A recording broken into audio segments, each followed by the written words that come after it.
तो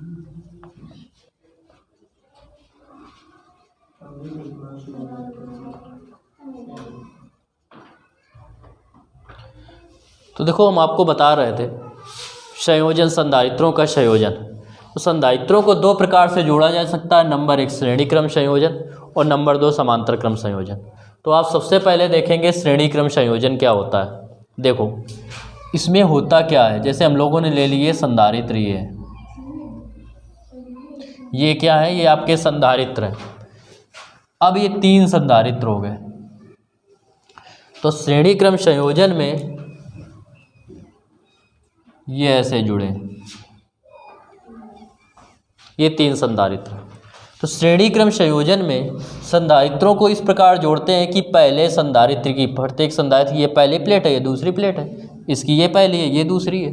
तो श्रेणी क्रम संयोजन में हम संधारित्रों को इस प्रकार जोड़ते हैं कि पहले संधारित्र की पहली प्लेट को एक बिंदु से जोड़कर किसी आवेशित स्रोत से जोड़ देते हैं, जिससे आवेश आ रहा हो।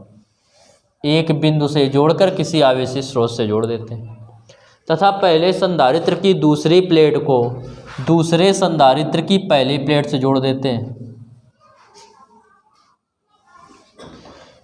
श्रेणी क्रम संयोजन में संधारित्रों को इस प्रकार जोड़ते हैं कि पहले संधारित्र की पहली प्लेट को एक बिंदु से जोड़कर एक आवेशित स्रोत से जोड़ देते हैं, तथा पहले संधारित्र की दूसरी प्लेट को दूसरे संधारित्र की पहली प्लेट से, तथा दूसरे संधारित्र की दूसरी प्लेट को तीसरे संधारित्र की पहली प्लेट से।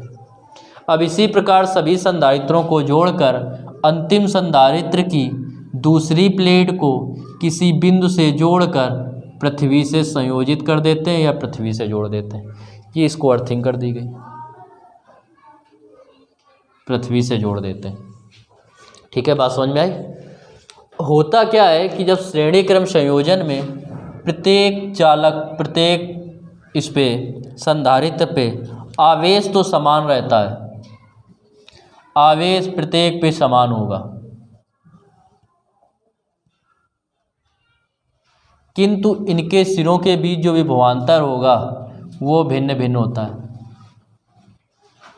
यदि इस पे हमने माना विभवांतर V1 है, इस पे मान लिया V2 है, इस पे मान लिया V3 है, इस प्रकार।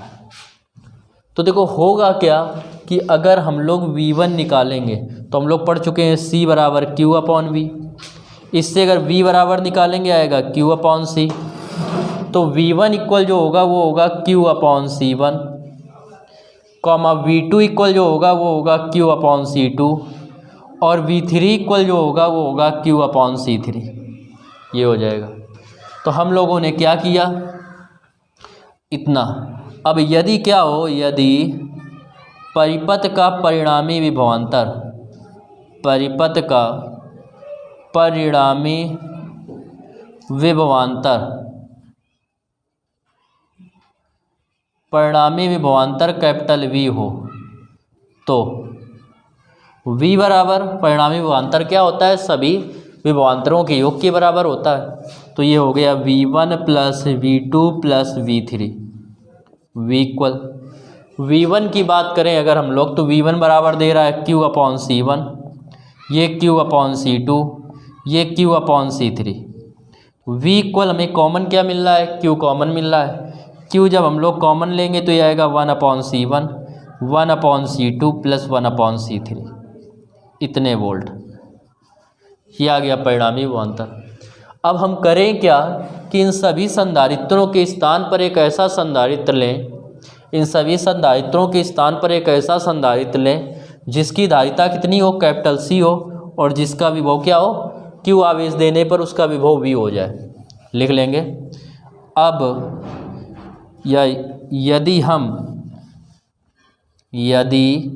हम इन सभी संधारित्रों के स्थान पर, संधारित्रों के स्थान पर एक ऐसा संधारित्र लें, एक ऐसा संधारित्र लें जिसकी धारिता C हो तथा जिसे प्लस Q आवेश देने पर या जिसे Q आवेश देने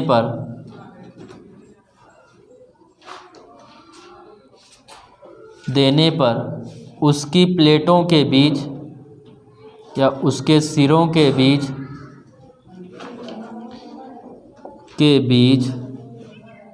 विभवांतर कैपिटल V हो जाए तो C बराबर Q अपॉन V या V बराबर Q अपॉन C। समीकरण ये फर्स्ट, ये समीकरण सेकंड। हम लोग देख रहे हैं कि समीकरण 1 व 2 के LHS बराबर है। जब LHS बराबर है तो क्या होगा, RHS भी बराबर होंगे। तो समीकरण 1